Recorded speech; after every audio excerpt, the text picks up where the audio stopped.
All right. We're taking all the best old school wisdom and blending it with the top new school methods to bring you the optimal coaching strategies.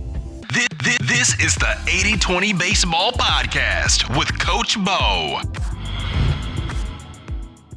Welcome, everyone, to this week's get-together. Youth baseball coaches, welcome. I hope all of you had a wonderful Memorial Day weekend. I felt this vibe that there is an uptick or was an uptick in the appreciation for those that served our country, and more specifically, those that lost their life so we could have our freedom, so we can go out to the ball field and play baseball when we want. I'll say just this one thing real quick about Memorial Day. Most of you listening to this grew up in the 80s and 90s. Your childhood was in the 80s and the 90s. And World War II, heck, World War I, and definitely Vietnam were much more recent, of course, and talked about, I feel, a lot more. There was a lot more connectedness. Sitting at the dinner table with my grandpa, who served in World War II, my father who served in the Army in the early 70s. It just seemed like it was discussed much more. Those sacrifices were a bigger deal because they were in front of us, family members, older family members, neighbors. And I think it's important as we get further away from things like World War II, from those huge events that shaped the world and so many sacrifices were made. I think it's important that we, from time to time, sprinkle in the message to our kids that the freedom we have was not free. And a lot of people, a lot of Americans paid the ultimate price so we could have the freedoms we have. And that in the history of the world, freedom like what we have now was definitely not the norm. So I think that message from time to time of gratitude, of thankfulness is good to sprinkle in with our players. I wouldn't hammer it home every practice or after every game, but some of those messages that are bigger than baseball can go a long ways in helping our youth go down the right path as adults. And if you can tie it into baseball, being a teammate, sacrifice, although on a whole nother level, that'll help connect it to the players and will likely increase their acceptance and appreciation of it.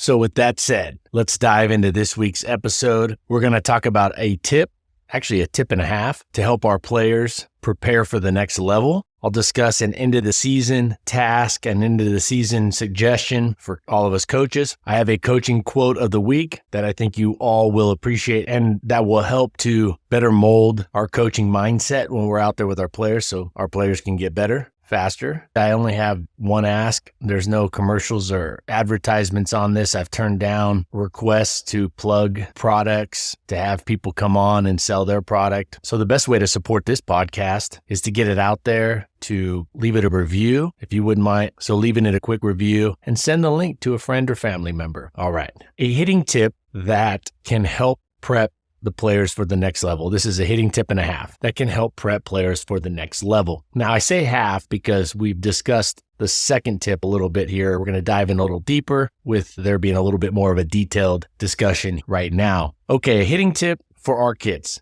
Go to a game with your player, with your kid, with your team, or a group of players. Most likely this will be with your own kid or kids. Go to a game that's at the next level or even 2 levels above. That'll also do. Now, for some of you, this may be easy because you have another kid that's a level or 2 above your younger kid or one of your younger kids. But either way, plan and get out to a game or go to the other field after your game is done or before your game and plan on watching an hour of that game at the next level or a couple levels above and sit behind home plate or stand behind home plate where you and your kid have a view or where you and your kids have a view of the pitch being released and about 3/4 of the pitch path.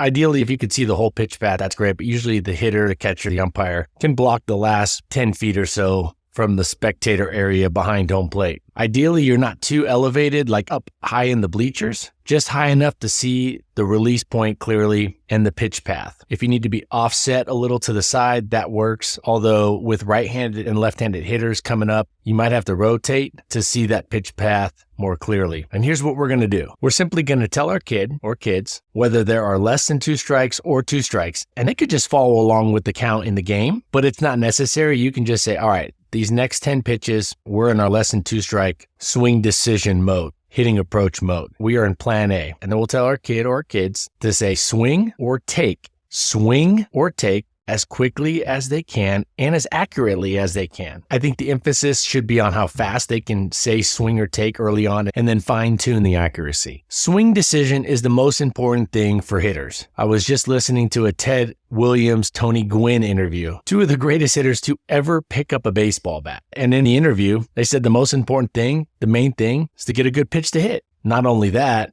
it's the easiest thing to coach up in terms of experience, coaching experience. You don't need a lot of experience as a coach to know what a good pitch looks like. In fact, it's as simple as paying attention to what pitches that hitter, your kid, hit well and don't hit well. What are their hot zones? Now, what we're talking about here is with less than 2 strikes, of course. And speaking of which, we want to have a 50-50 split of less than 2 strikes, plan A, and with 2 strikes, plan B, that approach. So you could have your kid follow along with the current count for the hitter that's up there. Or you could just say, hey, these 10 are less than 2 strikes, plan A. Or you could do 5, and then switch. Whatever you find works best. And then have your kid say swing or take.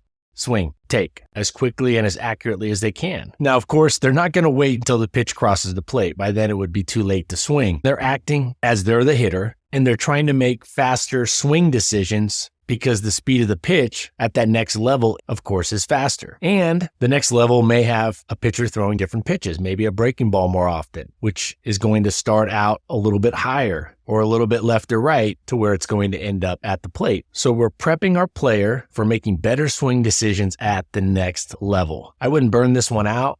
I wouldn't have the kid do it the entire game. Have them do it for a few innings, have them do it for an hour of the game. Ideally, you get to your game early, and if you have a more advanced level game nearby, a field with more advanced players, the next level or the 2 levels above from where you're at right now, and watch 2 innings. Do that the last month of the season, especially if that's the level that your kid is going to be playing at next season. If you want, you could have your hitter stand with their bat in a hitting stance or just stand in a hitting stance. This might not be doable because there's fans and whatnot around, but if you can do this, you could practice the load and being ready for the pitch, the timing of the swing a little bit more. Of course, they're not taking a full swing, but it would better mimic the game. All right, now moving into the half tip. I've talked about having our players hit against faster velocity, not only to help the players right now during this season or the current season or at the current level, but also get them better prepared for the next level. So in the off season, and a player's moving up a level where the pitch speed is going to improve or increase, the types of pitches are going to be better. Go to the batting cages and use this method to on-ramp your kid, your players for the next level. Have them take 20 to 30 swings at the current velocity this past season or the one that they're currently in. And then move to the faster velocity cage for 20 to 30 more swings, and then drop back down to the current velocity or the velocity of the last season, 20 to 30 swings. You might be thinking, Coach Bo, why not just go all in on the higher velocity? It's a balance of challenge and confidence, the 2 C's. You want to balance the two. You want the player to have confidence, but be challenged. It's a balance of success and failure. So keep that in mind. And then you could work to a 50-50 split and then a 25-75 split. 25 would be at the velocity of this past season or the current season. And when I say current season, this should be towards the end of the season if they're going to switch into something or they're going to move into something where the pitching's more elite relatively soon after the end of the season, maybe like a summer ball or fall ball. So think about on-ramping players for the next level, especially in the offseason, and start with that simple ratio, a third, move to 50-50. On the 50-50, I'd recommend going 25% at the speed they've been seeing or they recently have seen at the level they're at or have been at. Then go 50% next level speed and then finish with 25% at the level that they're familiar with. So it's like a warm-up, challenge, confidence. Essentially, it's warming up, then a challenge phase, and then end with a higher level of success. So it's warm up, challenge, confidence. Now, if you're throwing batting practice to your kids, simply increase the velocity of your throws accordingly or get closer, so long as you have a screen in front of you. All right, next week, I will share with you a fielding tip to prepare your kid, your players for the next level. Again, this is when you get towards the very end of the season at the current level before you move up a level, or in the off season when players are moving up to the faster pace, the next higher level. So I will share a fielding tip next week. So be sure to be here for that. Now, part 2 of this week's episode. Once the season is over, once it's completely over, there are no more games left. Be sure to send out an end of the year feedback survey for players and parents to share their thoughts about the past season. I would send it out when the season is fresh in their mind. I would send it out within a week of the last game. Set a reminder on your calendar, a reminder to send out end of the year feedback survey to parents and players, to the families. I wouldn't send it out the day after. Ideally, 3 to 4 days after the season ends. You don't want to do it the next day. Sometimes the recency bias, or another way of looking at recency bias, is the emotional connection to things because they're so recent. You want that to dissipate a little bit. If there's any extra emotional drive behind their feedback, you want to eliminate that. You want to reduce that as much as possible. But you don't want to wait 2 weeks to send out the survey, because the clarity and accuracy of the feedback will start to wane, of course, as time goes on, and the memory has less clarity. So set a reminder 3, 4, 5 days after the last game, send an end of the year feedback survey. Now, here's some suggestions for the feedback survey. First off, I'd have the parents and players work on this together. Unless you coach 13, 14-year-olds, high schoolers, then I would give separate surveys. But 12 and under, I would have them work together and submit one response. And I'd ask some things like this. Tell me 2 to 3 things you liked most about our practices this season. Next, I would ask something to the effect of, what are 2 to 3 suggestions/tips you have for me as a coach so I can keep getting better?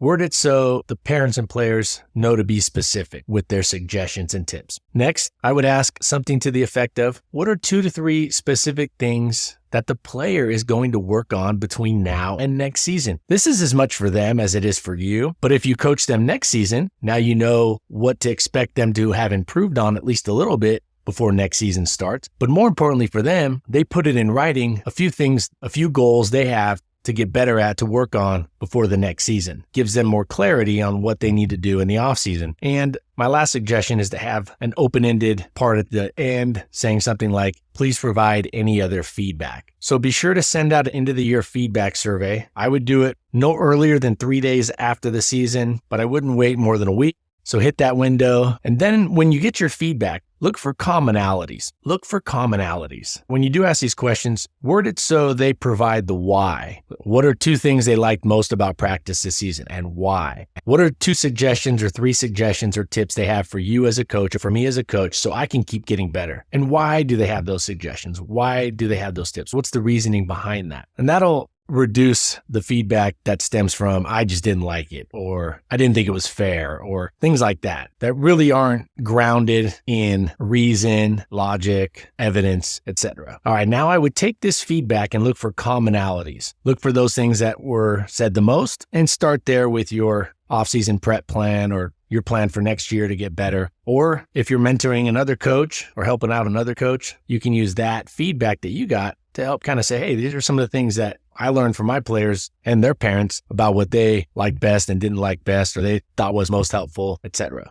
All right, let's finish up with the coaching quote of the week. So there's this quote, essentially it's a picture that I saw on X/Twitter. It's been posted quite a bit over the last couple of years. Essentially, it's a sign that says, nobody cares how hard you throw a ball for. Nobody cares how hard you throw a ball for. And of course, we can all see where that's coming from and the reasoning behind that. I'd like to add one for hitters. It's a spinoff of that, nobody cares how hard you throw a ball for. I'd say this to hitters, nobody cares how fast your bat speed is on strike 3. Nobody cares how fast your bat speed is on strike 3. So a lot of metrics these days, there's things you can put on your bat, as a lot of you are familiar with. You can go and check your bat speed. Certain places have these, facilities have these. If a hitter swings and misses at strike 3, they swing and miss and they strike out. It doesn't matter how fast they were swinging. They didn't make contact. It's a strikeout. The swing speed is irrelevant on strike 3. Remember in plan 2, which is our 2-strike approach, 2-strike plan. In plan 2, hitters should swing as fast as the pitch dictates. And if they get fooled, or if it's a very well located pitch, that may not be a very fast swing. It may not be a very good swing. But remember, with 2 strikes, the pitcher and the umpire call the shots, not the hitter. With less than 2 strikes, the hitter calls all the shots when it comes to swing decision.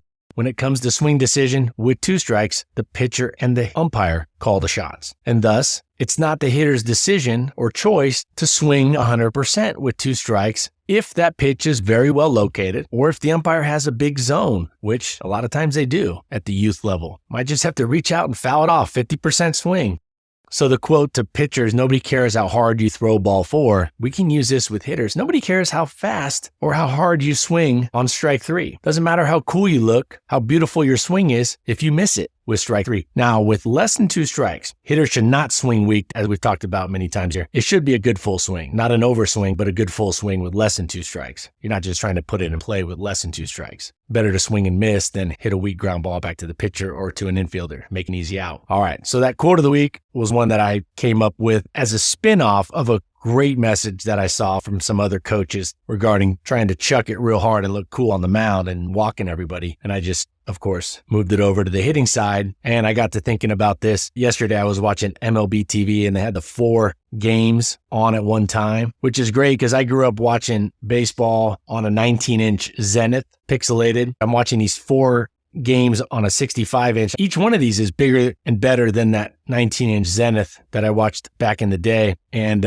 is essentially like the Red Zone, as many of you know. I'm talking about it's like the Red Zone channel for NFL, but for baseball. Man, good stuff. So anyways, I was watching those 4 games at a time, and I saw quite a few aggressive full swings, even some overswings with 2 strikes. And guys were just missing the pitch with these big aggressive swings on pitches that were located really well. These weren't meatball cookie pitches down the middle. These were fringe corner, down and away at the corner, on the knees at the corner, up and in a little bit. So I thought that quote can be useful as we coach up our hitters. So speaking of X/Twitter, next week I will share May's top 5 coaching X posts/tweets of the month. Top 5 coaching posts of the month that I've come across. I'll share those with you and how we can use those to be better coaches. I'll share that fielding tip to help get our players better for next season, that I should say more specifically the next level, an effective but also safe way to get them ready for the next level, the speed of the game for fielding at the next level. I have a tip for coaches in terms of a mindset, a paradigm, and I'm going to tie it together with flying in and out of McCarran International Airport, the Vegas airport. All right, so that'll come next week. And keep in mind, the best way to support this podcast, leave it a quick review and send a link to a friend or family member, or just do one of those. That'd be much appreciated. Until next week, let's keep taking care of our health so we can be better coaches, better parents. Let's keep taking care of our families. Let's be there for them. Let's be there for our close friends. And let's take this information out to the field and put it into play. Take care, everyone. And until next week,